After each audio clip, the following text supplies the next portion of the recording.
Kolkata, a city cloaked in secrets, forever draped in a smoky haze. The air is heavy with the smell of incense and a sense of despair.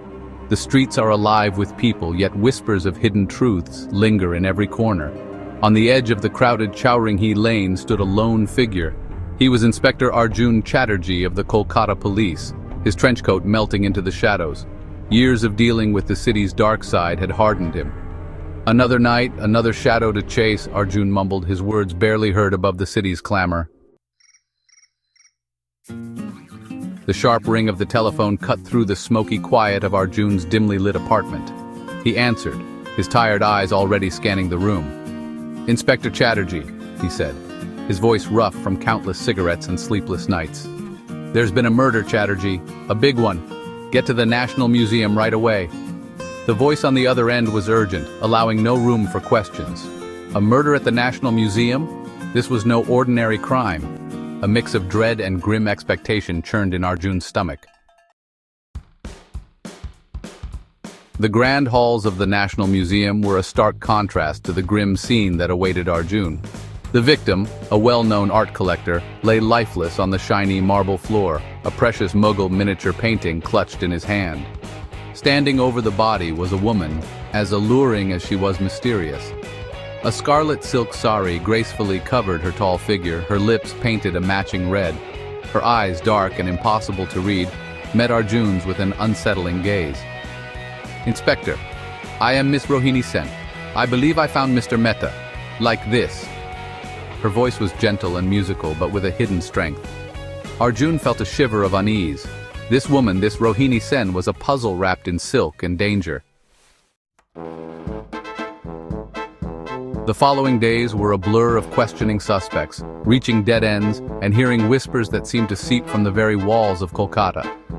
Arjun found himself pulled deeper into the secret world of art collectors, smugglers, and shadowy figures with their own motives. And always, there was Rohini Sen. She was like a ghost, appearing at the edge of the investigation, a hint of jasmine in the air, only to disappear just as quickly, leaving Arjun to doubt his own mind. "Why do you stay in my thoughts?" he whispered to the empty room, his fingers tracing the rim of a half-empty whiskey glass. One evening, as the city slept under a blanket of fog and hidden truths, Arjun received a secret tip. A voice, rough with fear, directed him to a rundown warehouse by the Hooghly River. The air was thick with the smell of mold and decay. As Arjun's eyes adjusted to the darkness, he made out the shapes of crates, their contents hidden from view. And then he saw her, Rohini, tied up and unable to speak, her eyes wide with fear. "Don't move, Inspector!" a voice boomed from the shadows. The game had just become very dangerous. Arjun found himself staring down the barrel of a gun, his heart pounding in his chest. The figure stepped forward, his face finally lit by a beam of moonlight coming through the dirty window panes. It was Inspector Bose, his own partner, a man he had trusted with his life. Betrayal pierced him like a shard of ice. "It was her all along, Arjun. She played us both." Bose's voice was a mix of anger and despair. Arjun's mind raced. Could Rohini have planned this whole elaborate scheme? Was she the one behind the murder, tricking him the entire time? As Bose moved to fire the final shot, Rohini, with a quick, almost invisible movement, broke free. She lunged at Bose, her scarlet sari swirling around her like flames. A struggle erupted, the warehouse filled with the sounds of a desperate fight. A gunshot pierced the night. Bose collapsed to the ground, a spreading red stain on his chest. Rohini stood over him, her face pale but determined. "He would have killed you, Arjun. He was in too deep." Her voice was barely audible, heavy with a sadness that seemed to pierce Arjun's heart.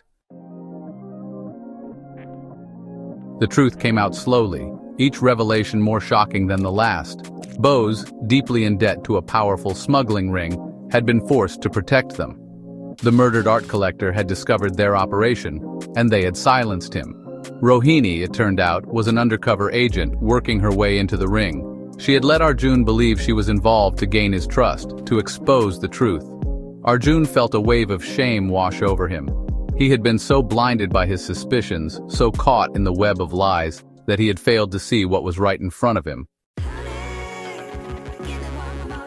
The case was closed, the criminals caught, but the wounds of betrayal cut deep. Arjun, haunted by his misjudgment, found himself standing once again on the banks of the Hooghly, the city lights dancing in the dark water. A hand on his arm startled him. He turned to see Rohini, her eyes filled with a mixture of sadness and understanding. "You were doing your job, Arjun," she said softly. "We all make mistakes. It's how we learn from them that makes us who we are." As dawn broke, bathing the city in a golden light, Arjun knew that Kolkata, despite its shadows, was also a city of second chances, where even the darkest secrets could be brought to light.